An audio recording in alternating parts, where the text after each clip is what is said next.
কলিকাতা প্রাইমে আজকের অনুগল্প ফরেন মানি।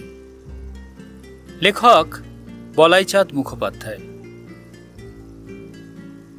গোবর্ধন ভালো ছেলে, প্রমথ তার বন্ধু।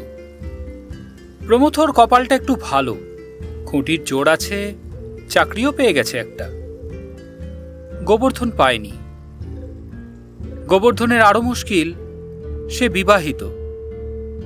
বউটি বেশ সুন্দরী, স্বামীর কাছে নানা রকম জিনিস চায়।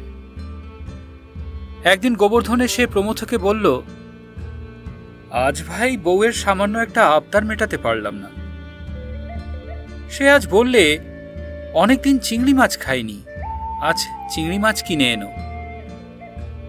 যোগেনের কাছ থেকে 10 টাকা ধার করে বাজারে গেলাম। চিংড়ি মাছ পেলাম না, শুনলাম সব চিংড়ি মাছ বিদেশে চলে যাচ্ছে ফরেন মানি আর্ন করতে। এদেশের সব ভালো জিনিসই বিদেশে গিয়ে ফরেন মানি আর্ন করছে। ভালো কাপড়, ভালো চাল, ভালো ভালো ফল সব আজ বিদেশের বাজারে। আমাদের খনিগুলো তো খালি হয়ে গেল, এমনকি বড় বড় ব্যাংক পর্যন্ত চালান হচ্ছে। এদেশের ভালো ভালো ছেলেমেয়েরাও বিদেশে গিয়ে ফরেন মানি রোজগার করছে। কিছু ছোট পোনা মাছ কিনে এনে বউকে ফরেন মানির রহস্য বোঝালাম।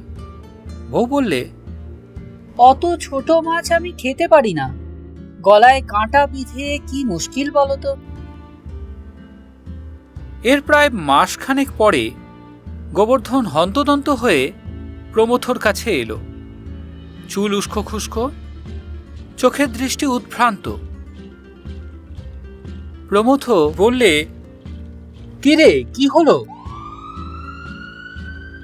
আজ বাড়ি ফিরে দেখি বউ নেই। এই চিঠিখানা লিখে রেখে গেছে।